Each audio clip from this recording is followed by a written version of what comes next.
नमस्ते, जय हिंद दोस्तों। आई होप आप सभी बहुत अच्छे होंगे और आप सभी का स्वतंत्रता दिवस भी काफ़ी अच्छा रहा होगा और ढेर सारी खुशियों के साथ रहा होगा। और आप देख सकते हैं मैंने अपने छोटी सी आशा की पाठशाला में स्वतंत्रता दिवस मनाया इन प्यारे प्यारे नन्हे मुन्ने बच्चों के साथ और मेरा झंडा लग चुका था। अब टाइम था, आप देख रहे होंगे कि इतनी तेज़ धूप है, तो मैं आपको टाइमिंग भी बता देती हूँ। टाइमिंग था 3 बजे का और काफ़ी तेज़ धूप था, लेकिन बच्चों के साथ मुझे सेलिब्रेट करना ही करना था। इस वजह से मैंने 3 बजे का टाइम रखा था, क्योंकि इसके पहले मैं सुबह के टाइम में एक स्कूल पे गई थी झंडारोहण में। और क्योंकि उसके आने के बाद मतलब मैंने टाइम बच्चों को दे के रखा था कि मैं 3 बजे आऊँगी और आप सभी के साथ मैं स्वतंत्रता दिवस सेलिब्रेट करूँगी। तो फिर मैंने इन बच्चों के लिए ढेर सारा सामान लिया था। जैसा कि पहले मैंने इन बच्चों को रिबन दिया कि आप लोग अपने हाथ में बांध लो, कि थोड़ा सा लगे कि हाँ, मैं स्वतंत्रता दिवस इन बच्चों के साथ सेलिब्रेट कर रही हूँ। और बस यही चीज़ नहीं है, इन बच्चों के चेहरे पर भी बहुत अच्छी मुस्कान आती है और ये बच्चे बहुत खुश होते हैं। सच में मैं आप लोगों को बता नहीं सकती, आप लोग वीडियो के माध्यम से इस चीज़ को देखकर पता लगा सकते हैं कि बच्चे कितना खुश होते हैं। फिर मैं लाई थी इन बच्चों के लिए झंडा। मैं सारे बच्चों के लिए झंडा नहीं लाई थी, इसलिए क्योंकि कुछ बच्चे उसमें छोटे छोटे हैं जो नहीं समझ पाएंगे कि झंडे को मतलब गिराना नहीं है, चाहे इनको किस तरह से रखना है। तो इसलिए मैं बड़े बच्चों को दी और इनको भी मैंने बोला कि ये झंडा ना कहीं फेंकना है और ना ही कहीं गिराना है। यहाँ प्रोग्राम ख़त्म हो जाने के बाद इस झंडे को आप सभी अपने अपने घरों में लगाएंगे, ना कि कहीं इसको फेंकेंगे। फिर मैं बैठ गई कुर्सी पर और धूप तो आप देख ही रहे हैं कितनी कड़कड़ाती धूप है, लेकिन धूप को मैं फेस करते हुए अपने प्रोग्राम को मैंने आगे बढ़ाया। और फिर इन बच्चों को मैं स्वतंत्रता दिवस के बारे में बताई कि क्यों मनाया जाता है और इस दिन हमारा देश आज़ाद हुआ था। जो भी चीज़ें हैं इन बच्चों को मैंने बताया और सारी चीज़ें समझाई। और ये भी मैंने बताया इनके उसके लिए कि आज के दिन लड्डू भी मिलता है। तो बच्चे बहुत खुश थे, क्योंकि ये मुझे आते ही टाइम देख लिए कि दीदी के हाथों में इतना सारा सामान है। तो ऑटोमेटिक इनके चेहरे पे वो खुशी थी कि आज तो दीदी हम लोगों को बहुत कुछ देने वाली हैं। और मैं यहाँ पे इन लोगों को बताने के बाद मैं साउंड भी सेट कर रही थी, मतलब मैं स्पीकर था, बहुत बड़ा तो नहीं था। फिर बच्चे मुझे टोक रहे थे कि दीदी और बड़ा स्पीकर लाइए, तो मैं उनको बोली नहीं, जो मेरे पास है मैं उसी से कनेक्ट करके और जो भी डांस प्रोग्राम है आप लोगों का होगा।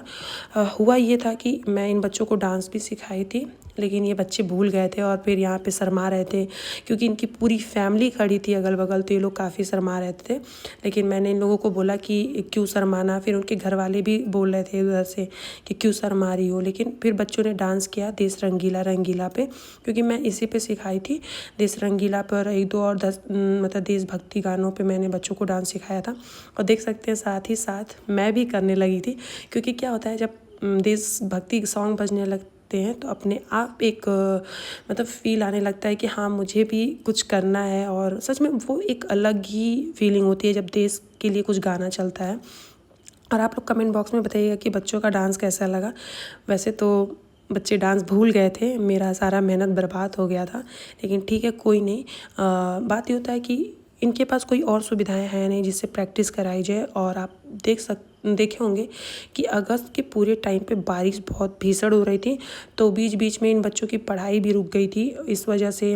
और डांस प्रैक्टिस भी रुक गया था, किसी दिन सिखाना किसी दिन नहीं, तो इनका काफ़ी गैप हो जा रहा था, इस वजह से ये सीख भी नहीं पा रहे थे।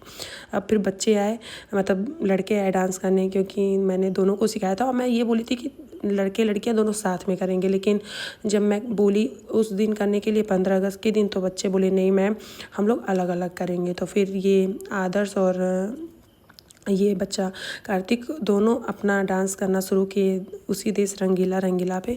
और काफ़ी इंजॉय लेकर बच्चे कर रहे थे, जो मुझे बहुत अच्छा लग रहा था। और साथ ही में उनकी फैमिली भी बहुत इंजॉय कर रही थी। और मैं तो इंजॉय करती ही करती हूँ, बस इंजॉयमेंट का एक थोड़ा सा वो हो रहा था, जो धूप लग रही थी इतनी तेज़। और आप देख सकते हैं कि मैं कैसे पढ़ाती हूँ, बिना छत के कुछ भी नहीं है, इसी धूप में बैठ के पढ़ाती हूँ। मैं भी इसी में झूम रही थी बच्चों के साथ, जैसे वो झूम रहे थे। फिर इसमें ये लोग तिरंगा मांगने लगते हैं कि मुझे तिरंगा दो मैं तिरंगा लेके डांस करूँगा। मतलब मज़ा आ गया था। मतलब मैं आवाज़ इसमें अपलोड करती, लेकिन बात है कि जहाँ मैं पढ़ाती हूँ वहाँ से गाड़ियाँ अनेकों आती जाती रहती हैं, तो मतलब वीडियो में आवाज़ नहीं आ पाया, ना बच्चों का ना गाने का, गाड़ियों का ज़्यादा आवाज़ आया है। तो इस वजह से मुझे मतलब म्यूट करना पड़ा, मुझे अपनी अलग से आवाज़ देनी पड़ी कि आप लोगों को मैं हर एक मोमेंट के बारे में बता सकूँ कि मैं क्या क्या की थी।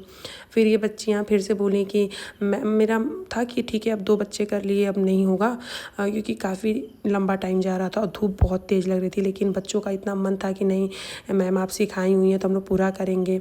तो फिर से ये बच्चे एक दूसरा देशभक्ति गाना था उस पे करने लगे। थोड़ा सा उसमें भोजपुरी वाला मिक्सअप था, तो बच्चे वो किए। और देख सकते हैं इनकी फैमिली भी यहाँ बैठी है, ये भी इंजॉय कर रही है साथ साथ में।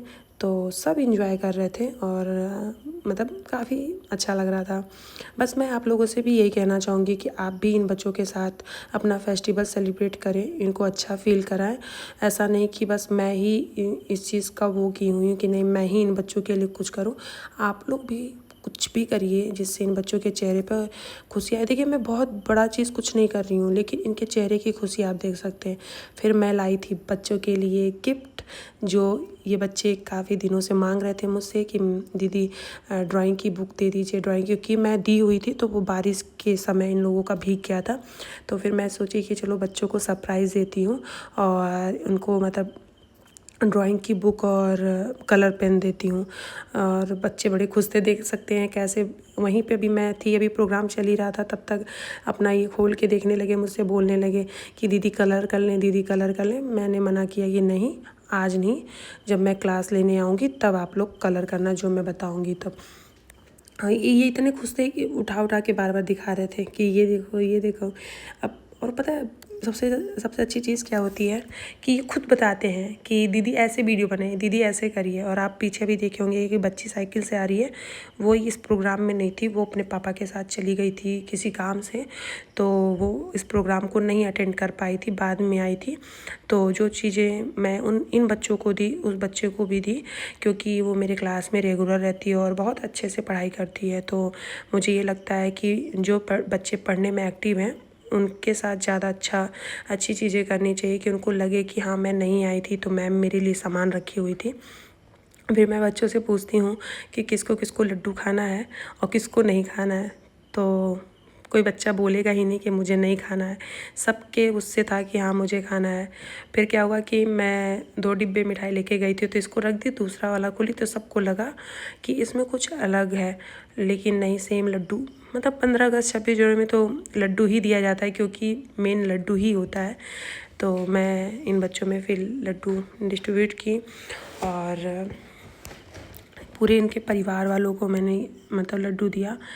मतलब इतना अच्छा लगता है कि बच्चे मेरा इंतज़ार करते हैं, बच्चे मेरे लिए मतलब एक अलग उनके मन में प्यार होता है। मेरे तरफ से तो खुद इनके लिए एक अलग सा अटैचमेंट है। मुझे लगता है कि मैं इनके लिए क्या क्या चीज़ें कर दूँ। मतलब वो छोटी ही रहती हैं, लेकिन मैं अपने तरफ से 100% कोशिश करती हूँ कि इनके लिए हर एक चीज़ मैं करूँ। और आप देख सकते हैं कि पीछे रोड है, आप देख रहे होंगे, इस वजह से मुझे म्यूट करना पड़ा अपनी आवाज़ को और मतलब अलग से वॉइस डालनी पड़ी। और मैं मतलब किसी भी चीज़ को ना वीडियो के माध्यम से या अपनी बात के माध्यम से नहीं आप लोग को बता सकती हूँ, जितना वो फील होता उस टाइम पे। काफ़ी अच्छा लगता है। मैं सोचती हूँ कि इनके लिए क्या करूँ। अभी तो मेरा फ़िलहाल एक है कि काश एक छत लग जाता, प्लास्टिक का ही छत लग जाता, तो मैं काफ़ी अच्छे से और चीज़ों को कर पाती, क्योंकि धूप और बच्चों को भी धूप, मुझे भी, बच्चों को तो कम लगता है क्योंकि वो बैठ जाते हैं नीचे, मुझे बहुत ज़्यादा लगता है। फिर मैंने इनके फैमिली मेम्बर्स को लड्डू दिया, क्योंकि ये लोग भी यहाँ पे बहुत अच्छा पार्ट करते हैं, मतलब मुझे बहुत सपोर्ट करते हैं। मैं जाती हूँ झाड़ू लगाना, वहाँ पे गंदगी रहता है तो झाड़ू लगाना, फिर मेरे लिए कुर्सी लाना, फिर मतलब बहुत सारी चीज़ों में ऐसे मतलब छोटे छोटे चीज़ों में बहुत सपोर्ट करना, तो वो चीज़ काफ़ी अच्छा लगता है। और क्योंकि ये सपोर्ट इसलिए अच्छा लगा कि कोई तीसरा बंदा आके मुझे कुछ कभी बोल रहा होता है तो ये लोग उस इंसान को बोलते हैं कि क्यों बोलना। फिर जब बच्चों को मैं लड्डू दे रही थी तब तक ये 3 बच्चे आए जो मेरे क्लास में नहीं रहते हैं, मतलब ये कहीं और के हैं। लेकिन जब देखे कि मैं यहाँ पे 15 अगस्त सेलिब्रेट कर रही हूँ तो ये बच्चे आए और बोले दीदी मुझे भी लड्डू चाहिए। तो इन बच्चों को मैंने लड्डू भी दिया और साथ में कलर वाली बुक भी दी, क्योंकि बच्चों ने मुझसे मांगा कि दीदी मुझे भी दे दीजिए। तो ठीक है, ज़रूरी नहीं है कि ये बच्चे मेरे क्लास में आए तभी मैं इनको दूँ, और मैंने दिया। फिर ये बच्ची नहीं थी, मैंने आपको जैसे बताया आगे वीडियो में, ये बच्ची नहीं थी। तो फिर मैंने इसको लड्डू और ये कलर वाली बुक, और क्या हुआ था कि कलर वाला पेंसिल ख़त्म हो चुका था। तो फिर मैं इसे बोली कि मैं तुम लोगों को बाद में दे दूँगी। तो फिर मैंने यहाँ पे सारे बच्चे बोले दीदी हम लोग के साथ खड़े होकर वीडियो ले लीजिए, फ़ोटो लीजिए और वीडियो। तो मैं खड़ा, फिर हम लोगों ने खूब सारा नारा लगाया 15 अगस्त पे, और बच्चे भी खूब तेज़ नारा लगा रहे हैं।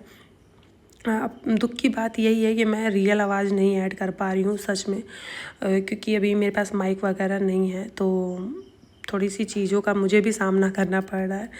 ऐसे ही होता है, मेरी जो अच्छी चीज़ें होती हैं, अच्छी वीडियो होती है, उसमें कुछ ना कुछ तो दिक्कत आती ही आती है। लेकिन ठीक है, सारी दिक्कतों का सामना करके मैं आगे बढ़ रही हूँ, और मुझे विश्वास है आप सभी पे और भगवान पे कि एक ना एक दिन मेरे काम को बहुत सपोर्ट मिलेगा, और मैं इन बच्चों के लिए क्या, बहुत ऐसे 1000 बच्चों के लिए मैं बहुत कुछ कर पाऊँगी। फिर लास्ट में बच्चे और डांस किए और वीडियो अच्छी लगी।